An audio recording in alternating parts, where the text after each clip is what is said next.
ప్రభుత్వ విధానాన్ని సభలో ప్రకటన చేయడానికి తమరు అవకాశం ఇచ్చినందుకు మనస్ఫూర్తిగా తమరికి కృతజ్ఞతలు ధన్యవాదాలు తెలియజేస్తున్నా అధ్యక్ష బలహీన వర్గాలకు సంబంధించి ప్రధానంగా ఈ సమాజంలో వాళ్ళకి సంబంధించిన లెక్కలు కానీ వివరాలు కానీ లేకపోవడం వల్ల వాళ్ళ యొక్క వివరాల కోసం ఎన్నో రోజుల నుంచి చర్చ జరుగుతున్న సందర్భంలో ఈ సభలో ఈరోజు సామాజిక ఆర్థిక ఉపాధి విద్య రాజకీయ మరియు కుల సర్వే 2024 నివేదికను ప్రవేశపెట్టడానికి అవకాశం ఇచ్చినందుకు మనస్ఫూర్తిగా మీకు ధన్యవాదాలు. రాష్ట్రంలో సామాజిక ఆర్థిక విద్య ఉపాధి రాజకీయ మరియు కుల సర్వే సమగ్ర ఇంటింటి కుటుంబ సర్వే నిర్వహించాలనే ముఖ్య ఉద్దేశంతో మంత్రిమండలి ఫిబ్రవరి 4, 2024న తీసుకున్న నిర్ణయం ప్రకారం తెలంగాణ శాసనసభ ఫిబ్రవరి 16, 2024న క్రింది విధంగా తీర్మానించింది.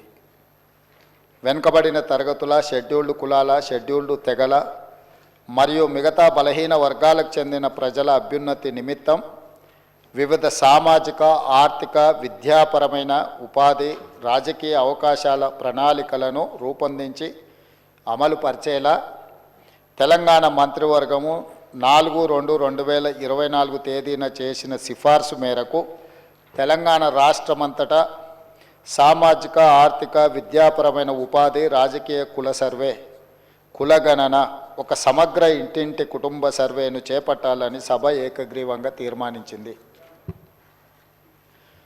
ప్రభుత్వం జాగ్రత్తగా పరిశీలించిన తర్వాత రాష్ట్రంలోని వెనుకబడిన తరగతులు, షెడ్యూల్డ్ కులాలు, షెడ్యూల్డ్ తరగతుల ప్రజలు రాష్ట్రంలోని ఇతర బలహీన వర్గాల స్థితిగతులను మెరుగుపరచడానికి వివిధ సామాజిక ఆర్థిక విద్యాపరమైన ఉపాధి రాజకీయ అవకాశాల కోసం ప్రణాళికను రూపొందించి అమలుపరచడం కోసం తెలంగాణ రాష్ట్రమంతటా సామాజిక ఆర్థిక విద్యా ఉపాధి రాజకీయ మరియు కుల సర్వే చేపట్టడం కోసం 10/10/2024 తేదీన GOMS నంబర్ 18ని జారీ చేసింది.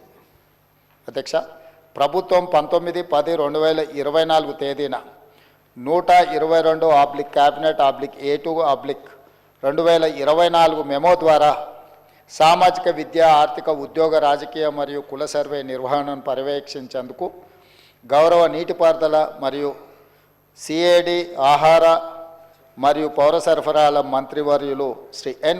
ఉత్తమ్ కుమార్ రెడ్డి గారి అధ్యక్షతన కమిటీ ఏర్పాటు చేసింది. సర్వే నిర్వహించేందుకు ప్రణాళిక శాఖ నోడల్ విభాగంగా నియమించబడింది. సర్వే విధి విధానాలను అవగాహన చేసుకునేందుకు మరియు ఉత్తమ విధానాలను అవగాహన చేసుకునేందుకు ఇతర రాష్ట్రాలైన కర్ణాటక మరియు బీహార్లలో జరిగిన వివిధ సర్వేలను క్షుణ్ణంగా అధ్యయనం చేయడం జరిగింది. అధ్యక్ష, ఈ అధ్యయన ఫలితాలను ప్రస్తుత CIPC సర్వే విధాన రూపకల్పనలో అనుసంధానపరచడం జరిగింది.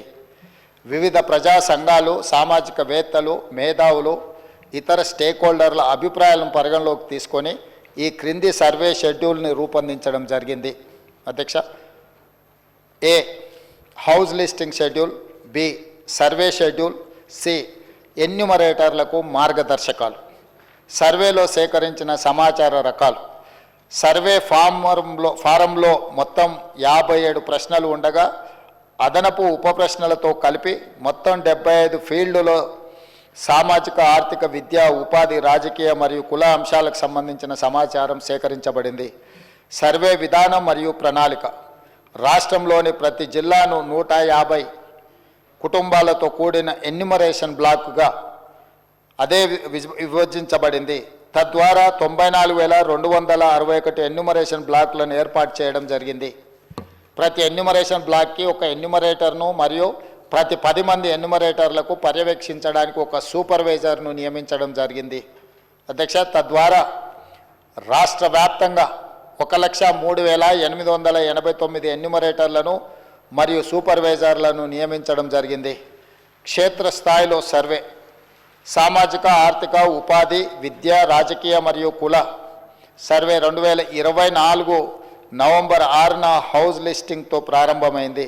మొదటి దశలో హౌస్ లిస్టింగ్ 6 నవంబర్ నుండి 8 నవంబర్ 2024 వరకు 3 రోజుల పాటు నిర్వహించబడింది. అసలైన సర్వే 9 నవంబర్ 2024 నుండి గౌరవ తెలంగాణ గవర్నర్తో ప్రారంభమైంది. అధ్యక్ష, రాష్ట్రంలో సర్వే 6/11/2024న ప్రారంభమై 25/12/2024న పూర్తయింది. 50 రోజులు సర్వే ముగిసే సమయానికి మొత్తం సర్వే చేసిన కుటుంబాల సంఖ్య గ్రామీణ ప్రాంతాలలో 66,99,602 మరియు నగర ప్రాంతంలో 45,15,532 కాగా మొత్తం సర్వే చేసిన కుటుంబాల సంఖ్య 1,12,15,134. హౌస్ లిస్టింగ్ చేసిన మొత్తం 1,15,71,457 కుటుంబాలకు గాను 1,12,15,134గా ఉంది. ఇది సర్వే కవరేజ్ను 96.9% సూచిస్తుంది. ఇతర కారణాల వల్ల సర్వే చేయని కుటుంబాల మొత్తం సంఖ్య 3,56,229. ఎక్కువగా సర్వే చేయని కుటుంబాలు జిహెచ్ఎంసి మరియు ఇతర నగర ప్రాంతాలలో ఉన్నాయి. అదేవిధంగా అధ్యక్ష, రాష్ట్రంలో డేటా ఎంట్రీ 20/11/2024న ప్రారంభమై 25/12/2024న పూర్తి అయింది. డేటా ఎంట్రీ పూర్తి చేయడానికి మొత్తం 36 రోజుల సమయం పట్టింది. 2024 ఫిబ్రవరి 4న మంత్రిమండలి తీసుకున్న నిర్ణయానికి అనుకూలంగా సర్వే అన్ని అంశాల్లో 1 సంవత్సరం లోపు విజయవంతంగా పూర్తి చేయబడింది. అధ్యక్ష, ఫిబ్రవరి 4, 2024 నాడు నిర్ణయం చేసి ఫిబ్రవరి 4, 2025 ఈనాటికి సరిగ్గా సంవత్సరం పూర్తి చేసుకుంటున్న సందర్భంగా ఈ నిర్ణయము నివేదికగా మారి ఈ సభ ముందుకు ఒక ప్రభుత్వ అధికారిక డాక్యుమెంట్గా ఈరోజు సభలో ప్రవేశపెట్టినాం అధ్యక్ష. అదేవిధంగా ఈ క్రింది సర్వే డేటా మరియు ఫలితాలను పూర్తిగా తెలంగాణ నివాసితులు ఎన్యూమరేటర్లుగా స్వచ్ఛందంగా చెప్పిన సమాచారంపై ఆధారపడ్డాయి. ఈ సర్వేలో నమోదైన కుటుంబాల ఆధారంగా రాష్ట్రంలో 3,54,77,554 మందిని సర్వే చేయడం జరిగింది. ఈ మొత్తం సామాజిక వర్గాల వారిగా సంఖ్య ఈ క్రింది విధంగా ఉంది అధ్యక్ష. ఎస్సీలో 61,84,319 మంది ఉండగా ఇది మొత్తంలో 17.43% ఉంది. ఎస్టీలో 37,05,929 మంది ఉండగా ఇది మొత్తంలో 10.45% ఉంది అధ్యక్ష.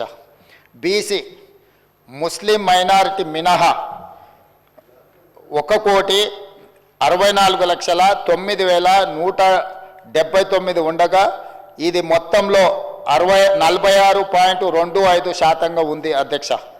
ముస్లిం మైనారిటీలో బీసీలు 35,76,588 ఉండగా ఇది మొత్తంలో 10.08% ఉంది అధ్యక్ష. ముస్లిం మైనారిటీలో ఉన్న బీసీలను కలుపుకుంటే మన రాష్ట్రంలో మొత్తం బీసీలు 56.33% ఉంది అధ్యక్ష.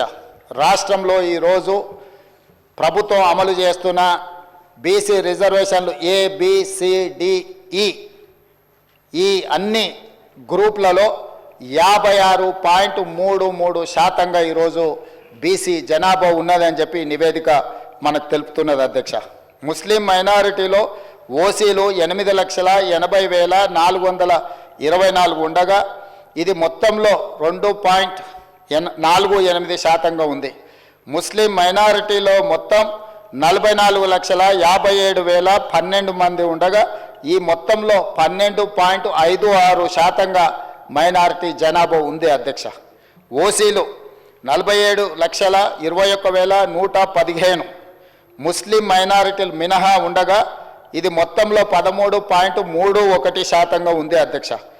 ఓసీలో ఉన్న ముస్లిం మైనారిటీలను కలుపుకుంటే మొత్తం ఓసీలు 56,01,539 మంది ఉండగా ఇది మొత్తంలో 15.79% ఉంది అధ్యక్ష. ఈ సర్వే ద్వారా సేకరించిన డేటా షెడ్యూల్డ్ కులాలు, షెడ్యూల్డ్ తెగలు, వెనుకబడిన తరగతులు మరియు రాష్ట్రంలో ఇతర బలహీన వర్గాల సంక్షేమానికి విధానాలను రూపకల్పన చేయడానికి ప్రభుత్వం ఉపయోగిస్తుంది. ఈ చర్య సమానత వృద్ధి పట్ల ప్రభుత్వ నిబద్ధతను మరియు తెలంగాణ ప్రజల భిన్న అవసరాలను తీర్చే పద్ధతిని ప్రతిబింబిస్తుంది. ఇది డేటా ఆధారిత సమగ్రత మరియు పారదర్శకత ప్రాతిపదిక నడిచే పాలనకు నూతన దశ ప్రారంభాన్ని సూచిస్తుంది. అధ్యక్ష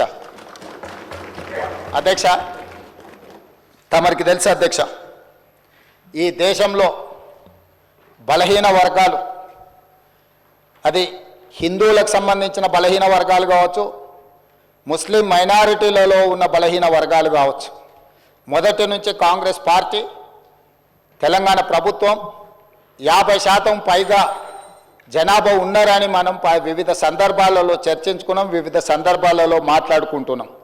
కానీ ఈ లెక్కలకు సహేతుకత కానీ, ఒక పారదర్శకమైన ప్రభుత్వ పాలసీ డాక్యుమెంట్ కానీ, లేకపోతే ప్రభుత్వం ఒక క్రమ పద్ధతిలో సేకరించిన సమాచారం కానీ లేకపోవడం వల్ల ఎవరికి వాళ్ళు ఏదో ఒక నెంబర్తో ఏదో ఒక చర్చల ద్వారా చర్చించుకున్నప్పుడు స్థానిక సంస్థల రిజర్వేషన్ల విషయంలో కావచ్చు, విద్యా ఉద్యోగ రిజర్వేషన్లు కావచ్చు, అమలు చేయాలన్నప్పుడల్లా కూడా న్యాయస్థానాలలో మనకు కొంత ఇబ్బందికరమైన పరిస్థితులు ఉన్నాయి అధ్యక్ష. ఈ బలహీన వర్గాల జనాభా లెక్కలకు సంబంధించి ఒకవేళ మనం ఆలోచన చేసి ఈ సభలో మాట్లాడుకోవాల్సి వస్తే, ఈ దేశాన్ని బ్రిటిషర్స్ పరిపాలించినప్పుడు 1931లో కులగణన జరిగింది తప్ప, ఆ తర్వాత స్వతంత్ర భారతదేశంలో 75 సంవత్సరాలు పూర్తి చేసుకున్న సందర్భంలో ఎన్నిసార్లు జనాభా లెక్కలేసినా 2001 జనాభా లెక్కలు కావచ్చు, 2011 జనాభా లెక్కలు కావచ్చు, లేకపోతే 91 జనాభా లెక్కలు కావచ్చు, లేకపోతే వెనక్కి వెళ్తే 81 జనాభా లెక్కలు కావచ్చు, ఇట్లా ప్రతి 10 సంవత్సరాలకు ఈ దేశంలో లెక్కిస్తున్న జనాభాలో ఎస్సీ ఎస్టీల వివరాలు మాత్రమే పొందపరిచారు తప్ప బలహీన వర్గాలకు సంబంధించిన ఇతర కులాలు ఉపకులాలకు సంబంధించిన వివరాలను ఏ రోజు కూడా పొందుపరచకపోవడం వల్ల 75 సంవత్సరాలు పూర్తి చేసుకున్న ఈ భారత స్వతంత్ర దేశంలో బలహీన వర్గాల యొక్క లెక్కనే లేకపోవడము, బలహీన వర్గాలకు ఒక ఆవేదనగా, ఒక బాధగా మా హక్కులను కాలరాస్తుండ్రు, అసలు మమ్మల్ని మనుషులుగా కూడా మీరు గుర్తించడం లేదు, సమాజంలో జిత్తినే ఆబాది ఉత్తినే ఇస్సదారి అనే ఒక నినాదాన్ని నాయకుడు రాహుల్ గాంధీ గారు తీసుకోవడంతో వారు ఎన్నికల సందర్భంగా భారత్ జోడో యాత్రలో భాగంగా ఈ దేశ ప్రజలకు ఒక మాట ఇచ్చారు. కేంద్ర ప్రభుత్వాన్ని డిమాండ్ చేసిండ్రు. వారు కేంద్ర ప్రభుత్వం జనాభా లెక్కలు సేకరించినప్పుడు కులాల ప్రాతిపదికన కూడా జనాభాను సేకరించాలి, తద్వారా ప్రభుత్వం కేటాయిస్తున్న నిధుల విషయంలో కావచ్చు, నియమిస్తున్న ఉద్యోగాల విషయంలో కావచ్చు, ఆర్థిక రాజకీయ ఉపాధి ఉద్యోగ అవకాశాలలో వాళ్లకు సరైన న్యాయం చేయాలి. కాబట్టి దీన్ని ప్రభుత్వము ముందుకు తీసుకువెళ్ళాలి, ప్రభుత్వం పాటించాలి అని డిమాండ్ చేశారు. కానీ కేంద్ర ప్రభుత్వం ముందుకు రాలేదు. అయితే వారు ఆ రోజు ఈ తెలంగాణ రాష్ట్రంలో తమరికి తెలుసు, మహబూబ్ నగర్ జిల్లాలో మక్తల్ కృష్ణా నదిని దాటుతూ తెల్లవారుతుంటే రాహుల్ గాంధీ గారు తెలంగాణ రాష్ట్రంలో అడుగుపెట్టి 23 రోజులు మహారాష్ట్ర సరిహద్దుల్లో వారు మహారాష్ట్రకు వెళ్ళేటప్పుడు 23 రోజులు తెలంగాణ ప్రజలకు స్పష్టంగా చెప్పారు, తెలంగాణ రాష్ట్రంలో మా ప్రభుత్వాన్ని ఏర్పాటు చేయండి, నేను తెలంగాణ ప్రజలకు నేను మాట ఇస్తున్నా, మేము అధికారంలోకి వచ్చిన తర్వాత మా ప్రభుత్వం కులాల ప్రాతిపదికన జనాభా సేకరణ చేసి బలహీన వర్గాల లెక్క ఎంతుందో లెక్క తేల్చి వాళ్లకు రాజకీయంగా రిజర్వేషన్లు కల్పిస్తాం, ఉద్యోగ ఉపాధి రిజర్వేషన్లు కల్పించే బాధ్యత మేము తీసుకుంటాం. ఇది సమాజానికి ఎక్స్రే, ఈ ఎక్స్రే ద్వారా ఎవరు ఎంతమంది ఉన్నారో వాళ్ళకి ఎలాంటి ఆర్థిక రాజకీయ ప్రయోజనాలను చేకూర్చాలనో మేము చేస్తామని వారు చెప్పారు. అందుకే డిసెంబర్ 7, 2023 నాడు మనం అధికారం చేపట్టి అధికారంలోకి వచ్చిన తర్వాత ఎంబడే ఫిబ్రవరి 4 నాడు 2024 నాడు మంత్రివర్గంలో ఆమోదం చేసి ఫిబ్రవరి 6, 2024 నాడు సహచర మంత్రివర్గ సభ్యులు పొన్నం ప్రభాకర్ గారు ఇదే సభలో తమరి అనుమతితో తీర్మానాన్ని ప్రవేశపెట్టినము. ఆ తర్వాత పార్లమెంటు ఎన్నికలు 5-6 నెలలు ఈ ప్రక్రియకు పార్లమెంట్ ఎన్నికల వల్ల విఘాతం కలిగింది. కానీ ఈ ప్రభుత్వం మా నాయకుడు మేము ఇచ్చిన మాట ప్రకారం ఈ సమాజంలో కులగణన జరగాలి, కులగణనలో రాజకీయ ఆర్థిక సామాజిక అన్ని వివరాలను పొందుపరచాలన్న ఆలోచనతోటి ఈ కార్యక్రమాన్ని ముందుకు తీసుకెళ్లాలన్న లక్ష్యంతో మంత్రివర్గ ఉపసంఘాన్ని పెద్దలు ఉత్తమ్ కుమార్ రెడ్డి గారి అనుభవాన్ని దృష్టిలో పెట్టుకొని వారిని, దామోదర్ రాజ్ నరసింహ గారిని, పొన్నం ప్రభాకర్ గారిని, దుద్దిల్ల శ్రీధర్ బాబు గారిని, సీతక్క గారిని కమిటీలో పెట్టి ఈ ప్రక్రియను మొత్తం ముందుకు తీసుకువెళ్లే ప్రయత్నం చేసినాం. ఈ ప్రక్రియలో భాగంగా బీహార్, అంతకుముందు కర్ణాటక రాష్ట్రాలు ఈ ప్రక్రియను చేపట్టి బీహార్ తీసుకొచ్చిన ఈ వివరాలను కోర్టులు కూడా వాటి మీద స్టే ఇవ్వడంతో తప్పిదం జరగొద్దు, ఇది పక్కడబందిగా ఉండాలి అని చెప్పి అధికారులను ఆయా రాష్ట్రాలకు పంపించినాం అధ్యక్ష. ఇదేదో ఆషామాషిగా ఇక్కడ ఉన్న కొద్దిమందిని పంచాయతీరాజు లేకపోతే ఏదైనా డిపార్ట్మెంట్కి సంబంధించిన క్రింది స్థాయి ఉద్యోగస్తులను పంపించే వివరాల సేకరణ కాదు అధ్యక్ష. ఈ దేశంలోనే ఈ దేశానికి ఆదర్శంగా ఉండే ఒక దిక్సూచిగా మారాలని తెలంగాణ రాష్ట్ర ప్రభుత్వం ఇతర రాష్ట్రాలలో ఇట్లాంటి ప్రక్రియ చేపట్టి ఈ ప్రక్రియ న్యాయస్థానాల ముందు నిలవకపోవడం, ఈ ప్రక్రియ వల్ల జరిగిన నష్టాన్ని అంచనా వేయడానికి కూడా ఇతర రాష్ట్రాలకు అధికారులను పంపించి ఆయా రాష్ట్రాలలో జరిగిన పరిణామాలను మనమంతా కూడా ఒక స్టడీ చేసి అధికారుల నుంచి నివేదిక తెప్పించుకొని తద్వారా జనగణన ఏ విధంగా చేసిండ్రు, ఇతర రాష్ట్రాలలో కులగణన ఏ విధంగా నిర్వహించిండ్రు, వీటన్నిటిని పరిగణకు తీసుకొని పదే ముఖ్యమంత్రి స్థాయిలో నేను, ప్లానింగ్ బోర్డు ఉప ముఖ్యమంత్రి గారు ఆర్థిక శాఖ కిందకు వస్తుంది వారు, అదేవిధంగా మా cabinet sub committee chairman Uttam Kumar Reddy గారు వివిధ సందర్భాలలో చీఫ్ సెక్రటరీ గారితో సహా 12 సార్లు సమావేశాలు పెట్టి సమీక్షలు చేసి అధికారులకు సూచనలు చేసి ఒక పక్కడ్బందీ ప్రణాళికతోటి ఏ విధంగా అయితే జనాభాను మనం లెక్కిస్తామో ఆ రకంగా మొట్టమొదట ఇండ్ల వివరాలు సేకరించే కార్యక్రమం చేపట్టిన అధ్యక్ష. ఈ తెలంగాణ రాష్ట్రంలో ఉన్న పాత 10 ఉమ్మడి జిల్లాలలో ప్రతి గ్రామంలో, తండాలో, గూడెంలో ఇండ్ల వివరాలు సేకరించి ఆ ఇండ్లను అన్నిటిని కూడా ఎన్యుమరేట్ చేసి ఆ ఇండ్ల మీద స్టిక్కర్ అంటించి ప్రతి 150 ఇండ్లను ఒక గ్రూపుగా అంటే అధ్యక్ష మ్యాపింగ్ చేసి ఇట్లా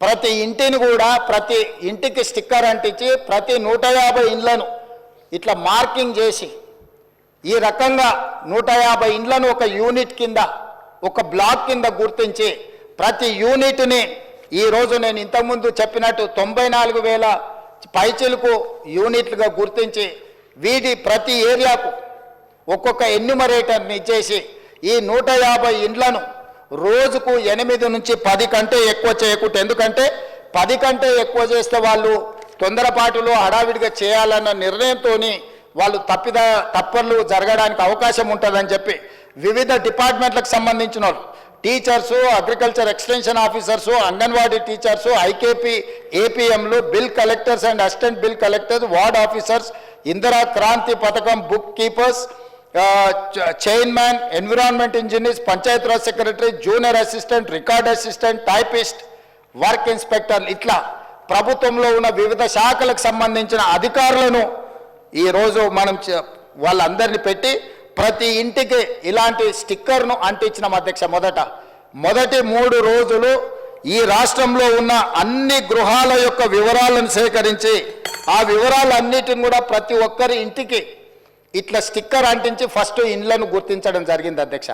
ఆ తర్వాత ప్రతి ఇంటికి మన ఎన్యుమరేటర్లు వెళ్ళి ఇట్లాంటి అప్లికేషన్లు తీసుకెళ్ళి అధ్యక్ష ప్రతి ఒక్కరి వివరాలు వాళ్ళందరితో సేకరించి 8 పేజీలల్లా అక్కడికి వెళ్ళి వాళ్ళతో మాట్లాడి వాళ్ళు ఇచ్చిన సమాచారాన్ని తీసుకొని వాళ్ళ సంతకాన్ని కూడా కుటుంబ యజమాని పేరు, మొబైల్ నెంబర్తో సహా సంతకం వాళ్ళు తీసుకొని, ఎన్యుమరేటర్ సంతకం తీసుకొని, సూపర్వైజర్ సంతకం తీసుకొని ఈ రకంగా సమాచారాన్ని 8 పేజీలలో పూర్తి వివరాలతో కూడుకున్న వాళ్ళ పేరు, తండ్రి పేరు, వాళ్ళ కులము, వాళ్ళ ఆర్థిక స్తోమత, వాళ్ళ విద్య, గతంలో ప్రభుత్వం నుంచి ఏమైనా పథకాలలో లబ్ధి పొందినరా, గతంలో రాజకీయపరమైన రిజర్వేషన్లు ఏమన్నా పొందినరా, ఇట్లా పూర్తి స్థాయిల వివరాలతోటి ఆ కుటుంబం యొక్క వివరాలు తీసుకున్నాం అధ్యక్ష.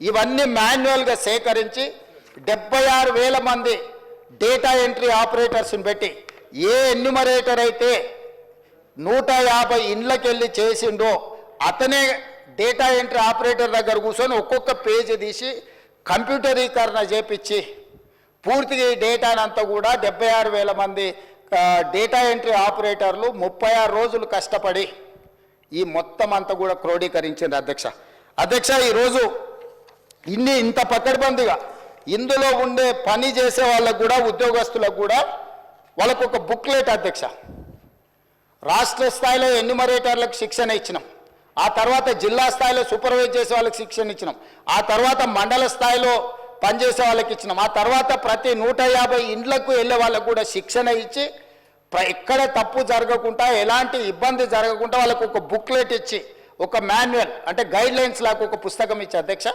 వాళ్ళందరినీ కూడా వాళ్ళకి శిక్షణ ఇచ్చి ప్రభుత్వం పకడ్బందీగా వీళ్ళందరినీ కూడా వినియోగించుకున్నప్పుడు వాళ్ళందరికీ కూడా జీతభత్యాలు ఇచ్చినాం అధ్యక్ష. అంటే ప్రభుత్వ ఉద్యోగులైనా జీతమే కాకుండా అదనంగా పనిచేయించుకున్నందుకు కూడా వాళ్ళకు జీతభత్యాలు ఇచ్చి 160 కోట్ల రూపాయలు ఖర్చు పెట్టి ఈరోజు ఒక నిర్దిష్టమైన పకడ్బందీ సమాచారాన్ని ఈరోజు సేకరించినాం అధ్యక్ష 7 దశాబ్దాలుగా పైగా ఈరోజు బలైన వర్గాలకు సంబంధించిన వాళ్ళు కావచ్చు, మైనారిటీలు కావచ్చు, మేము ఎంతమంది ఉన్నామో మా లెక్క మాకు చెప్పండి అన్నారు అధ్యక్ష. కనీసం మాకు నిధులు మా రిజర్వేషన్లు లేకపోతే మా ఉద్యోగ ఉపాధి అవకాశాలలో మేము మా భాగం అడగాలి అని అంటే కనీసం మా లెక్క తేల్చండి అని అంటే ఎవ్వరు కూడా వాళ్ళ ఆర మొలకించిన వాళ్ళు లేరు అధ్యక్ష.